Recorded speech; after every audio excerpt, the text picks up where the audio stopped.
संसदीय शिष्टाचार का भी सामान्य पालन करने का जिन लोगों ने कभी अपने जीवन में उसको अपने जीवन का हिस्सा न बनाया हो, और इसी के लिए कहा गया है, जाके प्रभु दारुण दुख दीना ताके मति पहले हर लीना।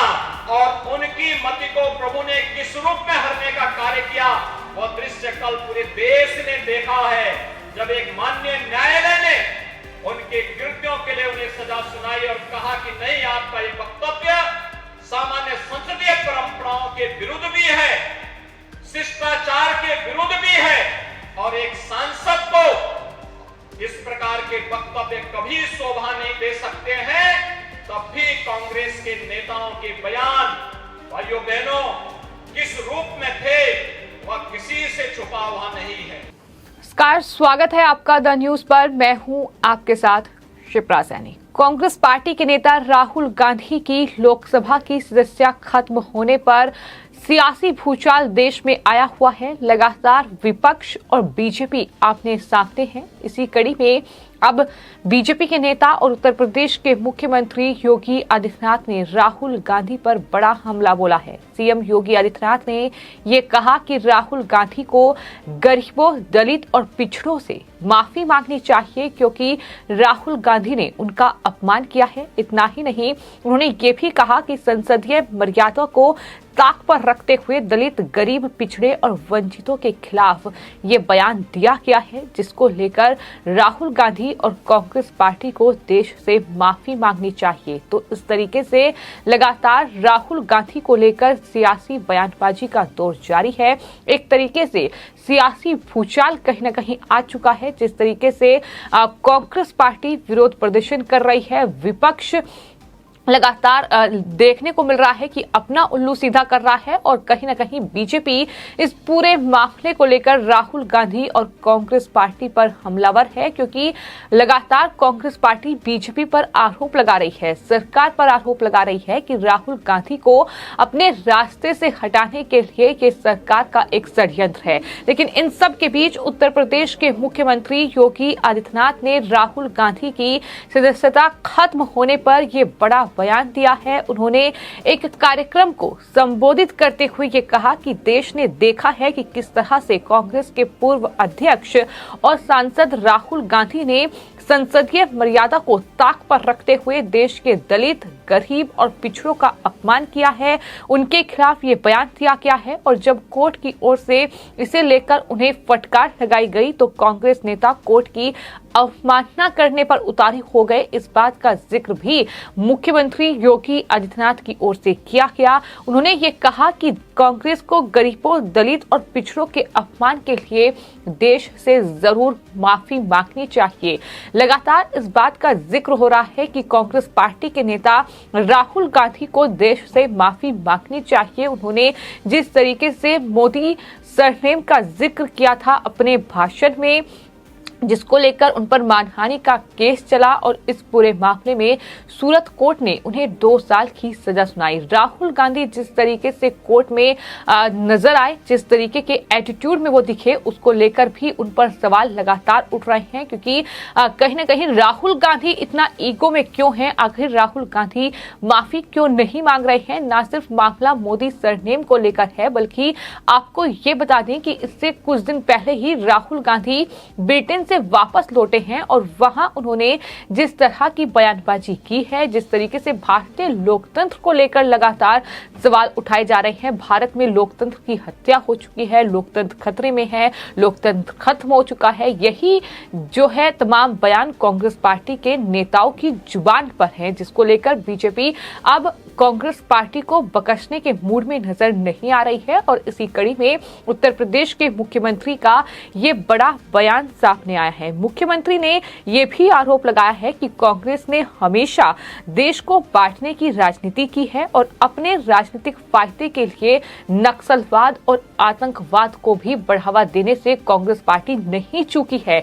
ये बड़ी बात उनकी तरफ से कही गई। इतना ही नहीं, सीएम योगी ने ये भी राहुल गांधी के मामले पर प्रतिक्रिया देते हुए कहा कि कांग्रेस देश की संवैधानिक संस्थाओं को कटघरे में खड़ा करके अपना उल्लू सीधा करने की कोशिश में है और कांग्रेस ने देश के विकास के बारे में कभी नहीं सोचा है। उन्होंने सिर्फ और सिर्फ यूपीए काल में, यूपीए शासन में नक्सलवाद और आतंकवाद को बढ़ावा दिया है। ये तमाम बड़े हमले उत्तर प्रदेश के मुख्यमंत्री योगी आदित्यनाथ की ओर से, दरअसल जो एक कार्यक्रम था, जनसभा थी वाराणसी में, वहां ये तमाम बातें कही गई।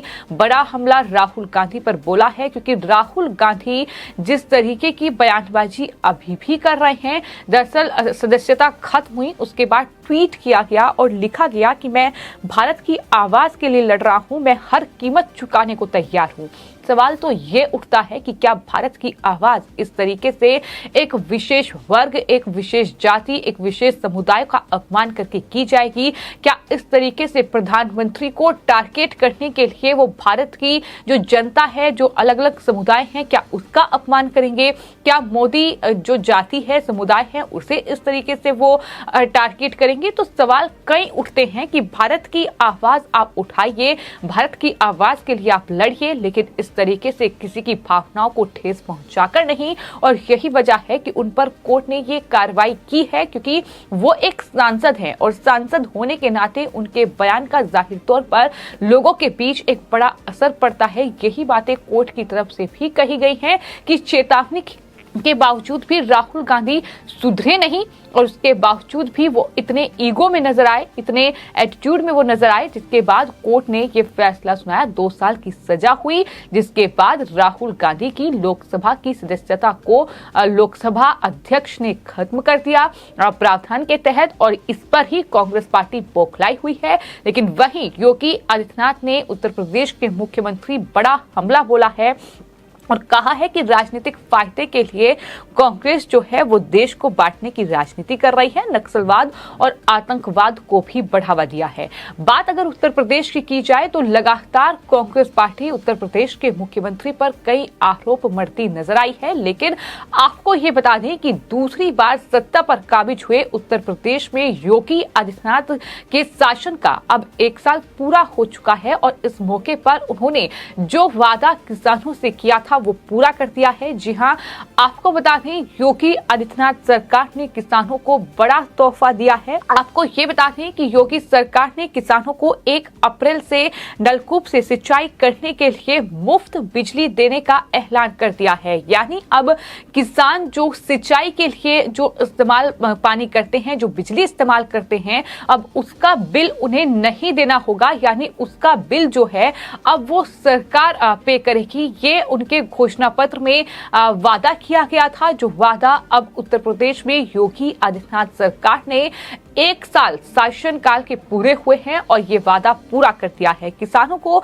इसके लिए बिजली का बिल नहीं देना पड़ेगा, इसका भुगतान जो है वो उत्तर प्रदेश की सरकार करेगी। इससे जाहिर तौर पर किसानों को बहुत बड़ी राहत मिली है, क्योंकि आने वाले वक्त में गर्मी का मौसम है और सिंचाई के लिए किसानों को बिजली चाहिए, पानी चाहिए। लेकिन अब जो सिंचाई के लिए जिस नलकूप का इस्तेमाल किया जाएगा, जो बिजली उसमें लगेगी, अब उसका बिल जो है उसका भुगतान उत्तर प्रदेश में योगी आदित्यनाथ सरकार करेगी। ये घोषणा डिप्टी सीएम केशव प्रसाद मौर्य की ओर से की गई है।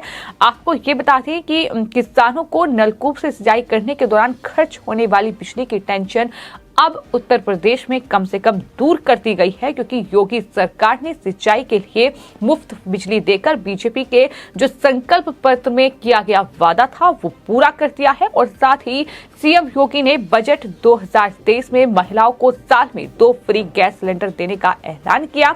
ये तमाम बड़े ऐलान जो हैं वो डिप्टी सीएम केशव प्रसाद मौर्य की ओर से किए गए हैं। तो ये बड़ा तोहफा किसानों को मुख्यमंत्री योगी आदित्यनाथ और उनकी सरकार की ओर से दिया गया है।